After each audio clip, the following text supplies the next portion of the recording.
The Railway Minister Suresh Prabhu to make a statement on the train tragedy that had happened in Uttar Pradesh today. Thanks for joining us for the moment. We'll come back to you.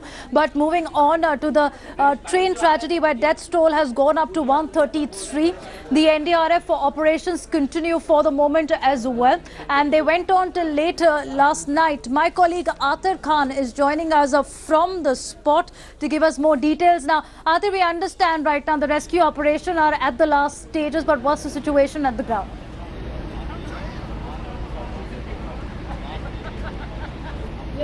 Well, absolutely. You see, it's very unfortunately the death toll is rising by the hour, and as we speak, behind me is the operation which is being carried out, and you can see that ambulances are being brought in for ferrying the bodies. The bodies are still being taken out from those mangled coaches, especially because they are the bodies have to be taken out. They have to be cut with gas cutters. There's a gigantic cranes which have been pressed into service. It's a massive operation. You see, the challenge is that there are a lot of villagers who want to get a glimpse of this train tragedy which has taken place in their vicinity. So therefore the security arrangements have been made to cordon off the people who want to come here so that it does not disturb the operation. The operation is still on. This is the priority to rescue and relieve, because of the number of people who had been calling from mobile phones to their family members to seek help as SOS call, and as these calls and messages are trickling, the NDRF and other forces which have been deployed here are reacting, and they're trying their best to rescue and extract the people who've been stuck inside. But as we speak, many bodies have been, in fact body parts are being taken out. The state is so bad at the moment because the bogies are completely crushed. They're pierced through each other.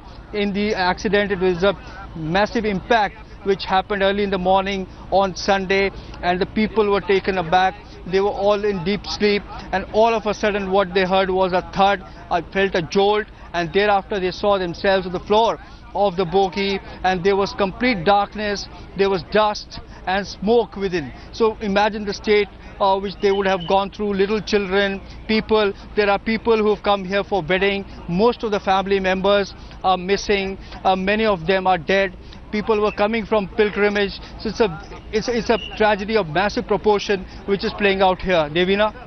Absolutely. And Atir, it's the other scene which is also heartrending at Kanpur Hospital, where Kamaljeet is reporting from. Let's play out that report as well, because many are searching for their loved ones. As Atir is reporting from the spot, they're going right to the hospitals. Information is very little to come by. We are the Halat Hospital, and there is a sea of humanity which has emerged. This is obviously very heartening to see that locals have really come out in a majority of a way. So a lot of people out here. There are also some very sad stories coming out. Obviously, parents looking for children, spouses looking for their own husband and wives. So in that sense, yes, there are heart-wrenching stories here as well. We have a lady who's 65 years old, her sister, her sister's husband, and the nephew were on the train. She's been here crying since morning. We tried to speak to her, and she's saying that somebody took the money from her and never got back to her. The locals now have gathered here, people from NGOs. They've given her money. आप ये बताइए कौन-कौन था आपका उस train में, और कब आपकी बात हुई, और आपने कहाँ-कहाँ उनको ढूंढा है? मेरी बहन का नाम उर्वशी है, मेवालाल जीजा मेरा, दुष्यंत मेरा भांजा। दुष्यंत से मेरी बात हुई थी जब वो ट्रेन में बैठे थे, तो उन्होंने कहा था मौसी हम ट्रेन में बैठ चुके हैं, और फिर थोड़ी देर बाद कहने मौसी हमारी ट्रेन रवाना हो चुकी। उसके बाद से कोई संबंध नहीं, कोई नहीं मिला। नहीं, आप ये बताइए। So obviously I mean, it's really difficult for anyone to really imagine as to what could have really gone through. Harrowing time for all those people who are looking for loved ones, their kins or next of kins. So there are a lot of people, and I've seen money being given here. So obviously these are bad times, these are harrowing times. आप लोग NGO से हैं, आप लोग मदद कर रहे हैं, देखने की जरूरत है कि आप लोग ब्लड बैंक का आप लेके खड़े हैं। कितनी मदद कर पा रहे हैं? ऐसे तो बहुत लोग होंगे जिनको उस मदद की जरूरत मैं है। कल सुबह 8 बजे से यहाँ पे हर व्यवस्था के लिए हमारा पूरा जो कानपुर शहर एक साथ है हमारे लिए।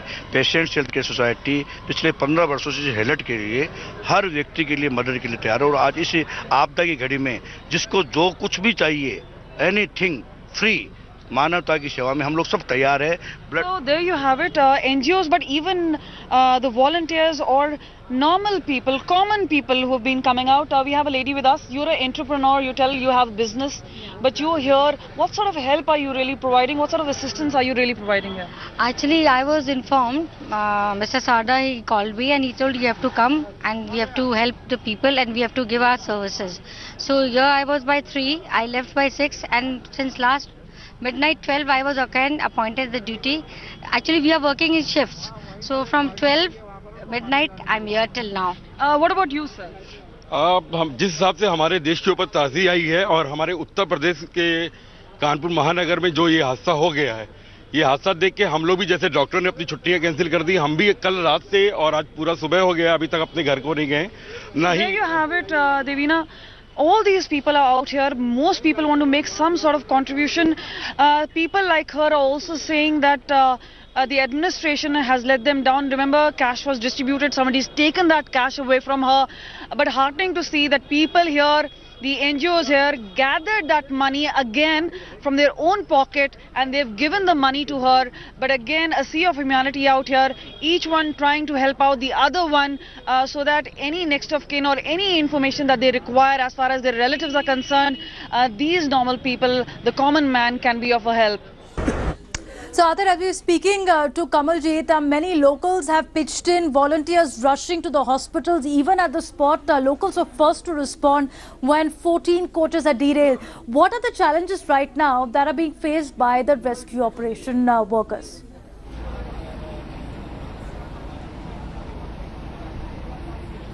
Well, absolutely. If you merely looking at the bogie, one can imagine what would have happened, and it says it all, the entire story. But really, what is happening is that what is heartening is that people, all the people have come together, not just forces, NDRF, RPF, the local police administration, and of course the entire machinery of the railways, and they are carrying out this operation in a very professional manner. And as I speak to you, this is the 4th ambulance which has been brought here to take the bodies away. What is unfortunate is that the death toll is rising as the operations are progressing. The entire route has been stranded. This is a very important rail route which joins Madhya Pradesh and Maharashtra. So this is the stretch between Jhansi and Kanpur, which has been completely stopped. There is this rail relief rake which has been brought here, but really the people who are trickling in, the security forces are trying to control them to come near the site. All right, Atar, thanks for getting us that latest update.